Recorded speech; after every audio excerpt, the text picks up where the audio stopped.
Assalamualaikum warahmatullahi wabarakatuh. Di sini saya akan memberikan tutorial dan konfigurasi dynamic routing dengan jaringan berbasis luas.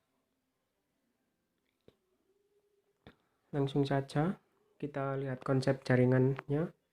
Nah, berikut ini adalah konsep jaringan yang nantinya akan saya gunakan dan saling terhubung satu sama lain. Pastikan Anda sudah menginstal dua OS Mikrotik dan 2 OS Windows 7 pada VirtualBox yang nantinya akan digunakan klien 1 dan klien 2. Nah, berikut ini adalah konsep jaringannya.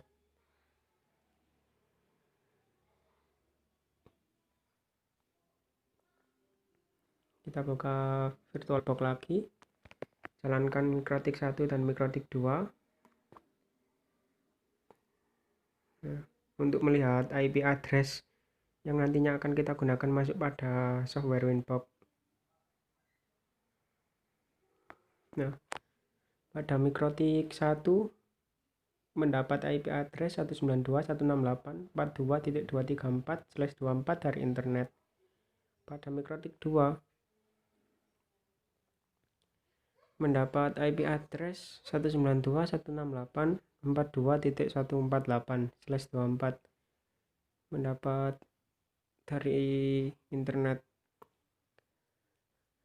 Kemudian bukalah software Winbox, buka dua software Winbox untuk masuk pada masing-masing Mikrotik 1 dan 2. Di sini saya login menggunakan IP address agar mudah diingat. Klik connect. Oke. Klik OK.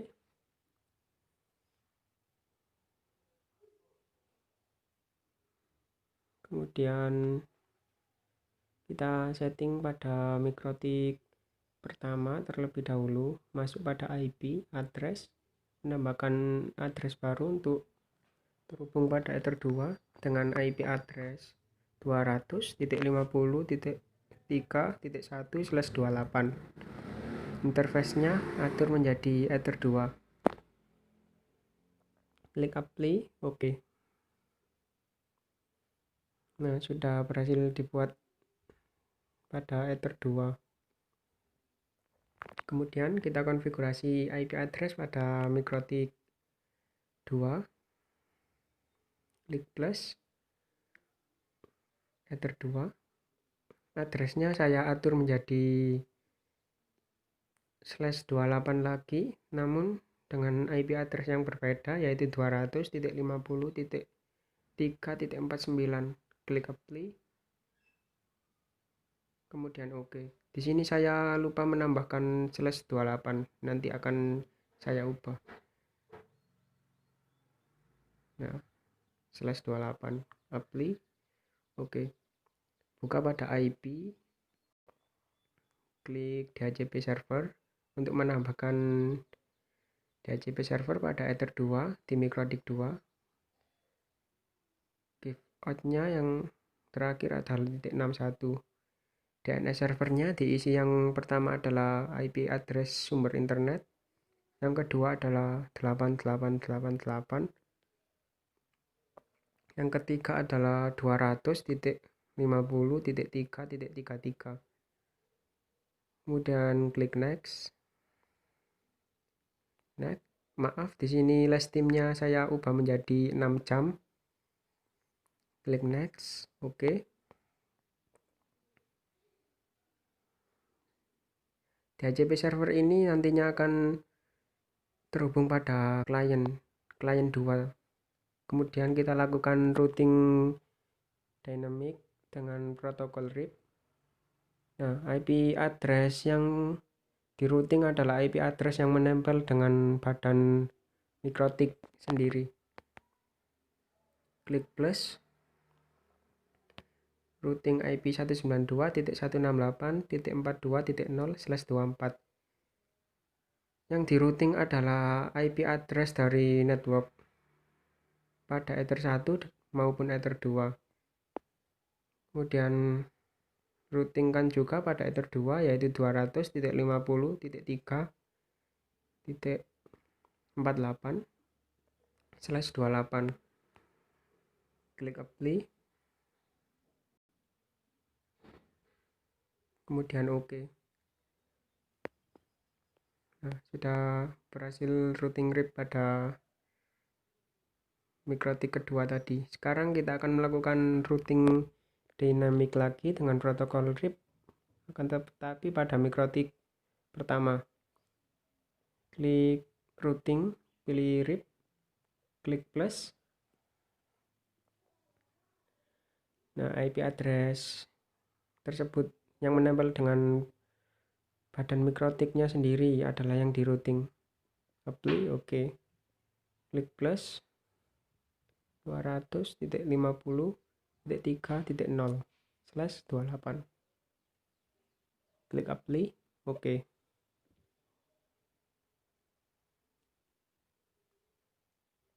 Setelah ini kita akan kita close semua terlebih dahulu agar tidak ribet. Nah, sudah berhasil routingnya pada mikrotik 1 maupun mikrotik 2. Setelah ini kita buka pada klien 1 terlebih dahulu, mengatur IP address-nya, cek adapter setting, klik kanan, properties,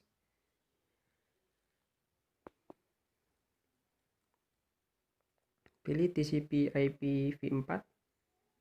Di sini pada klien 1 terhubung secara statik, oleh karena itu saya menambahkan IP address dengan IP 200.50.3.2 dengan default gateway dari Ether 2 pada mikrotik 1 dengan pref DNS 888. Di sini saya kurang atau salah pada netmasknya, nanti akan saya perbaiki. Kita masuk pada klien kedua. Pada klien kedua di sini terhubung secara DHCP klien, karena tadi pada mikrotik kedua saya sudah mengatur DHCP server pada Ether 2. Klik change adapter setting, klik kanan, properties,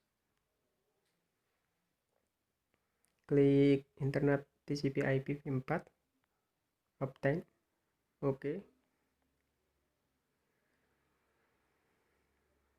Nah, sudah network hasilnya. Akan tetapi belum ada koneksi internetnya. Nah, di sini harusnya 255.255.255.240 atau netmask dari IP kelas C 28. Kita close semua jendela pada Winbox masing-masing router, kemudian kita klik firewall, NAT plus, chainnya adalah SRC NAT, out interface-nya Ether 1 atau sumber internet, action-nya adalah masquerade, kemudian apply, OK. Nah, langkah ini kita lakukan untuk melakukan sharing koneksi internet pada masing-masing klien. Tentunya hal ini perlu dilakukan pada kedua mikrotik. Out interface-nya sama, tersatu, action-nya juga sama, masquerade, klik apply, OK.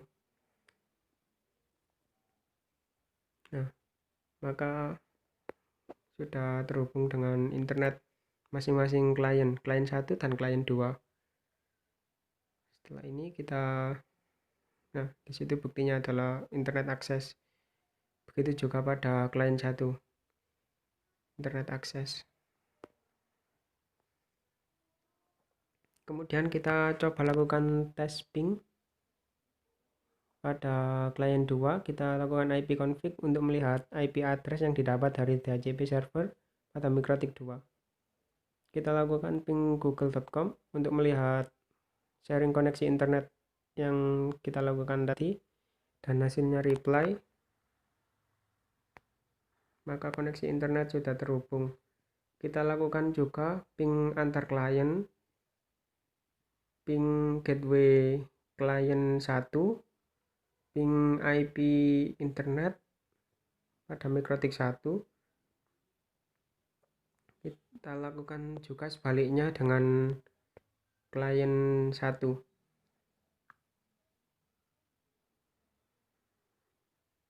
Nah, di sini klien 1 kita lakukan uji coba ping pada semua IP address atau antar klien juga antar router.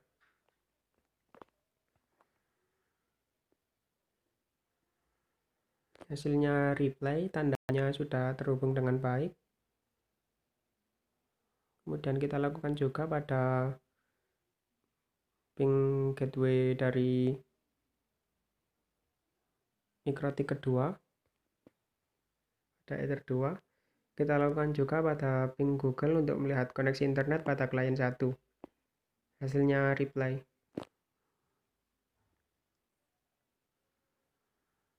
Nah, hasilnya sudah reply semua, tandanya sudah terhubung dengan baik. Kemudian kita masuk lagi pada mikrotik untuk mengatur web proxy. Silang semua jendela yang ada di Winbox agar kita tidak kebingungan. Langkahnya adalah klik web proxy, enable, portnya adalah 3128, dengan cas administrator adalah Aditya F @sekolah.sch.id.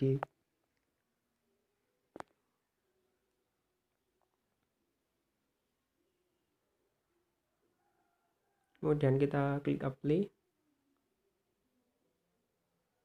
Bentar.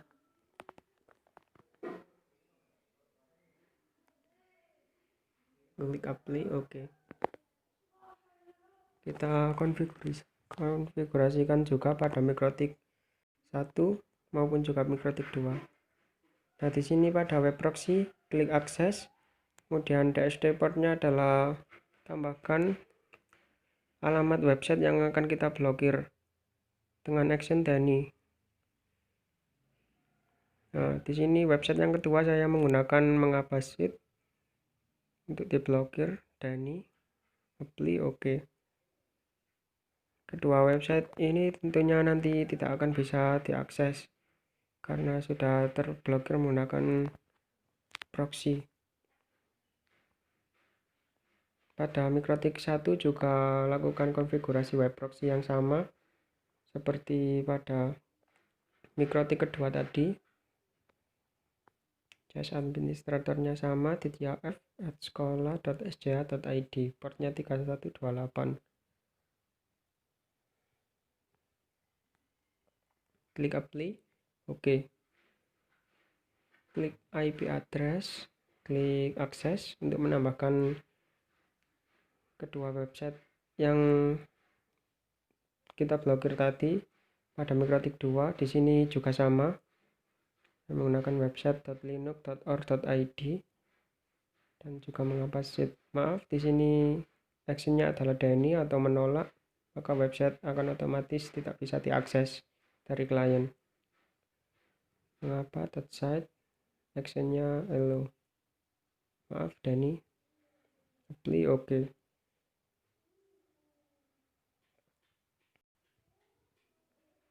Konfigurasi proxy server pun selesai. Kemudian kita akan melakukan konfigurasi lagi pada firewall NAT. Klik IP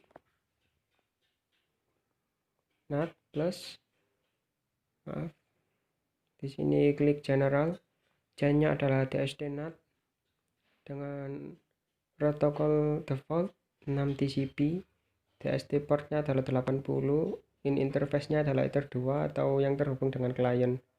Actionnya adalah redirect, portnya sama seperti web proxy yaitu 3128. Klik apply, oke. Kita konfigurasikan juga pada mikrotik kedua IP firewall NAT plus general, chainnya adalah DSD NAT, protokolnya default 6 TCP, DSD portnya adalah 80, in interface adalah Ether 2 yang terhubung dengan klien. Kemudian action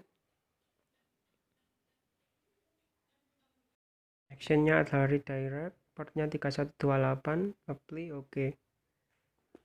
Konfigurasi sudah saya lakukan semua. Setelah ini kita akan mengkonfigurasi QoS untuk mengatur paket maksimum pada masing-masing router.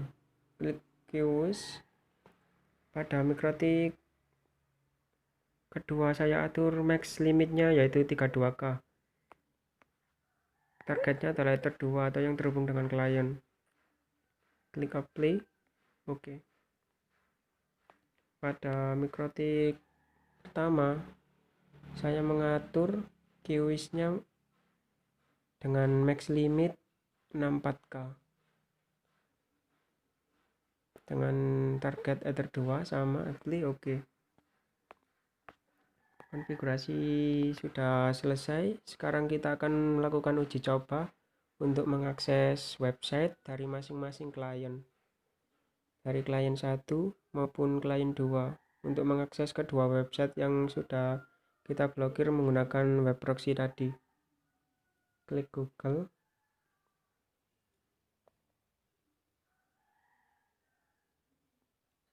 Nah, setelah itu kita ketikkan alamat dari website yang kita blokir tadi, yaitu .linux.org.id dan mengapa sheet. Lakukan uji coba ini sih pada kedua klien, maka hasilnya akan tampil tampilan error dengan your choice administrator, nama saya Aditya F @sekolah.sca.id yang sudah saya konfigurasikan tadi pada web proxy di kolom webmaster. Kita coba pada klien 2. Jika konfigurasi sudah benar, tentunya klien 2 juga tidak akan bisa mengakses dan error. Hasilnya seperti pada klien 1. Kita tunggu sebentar.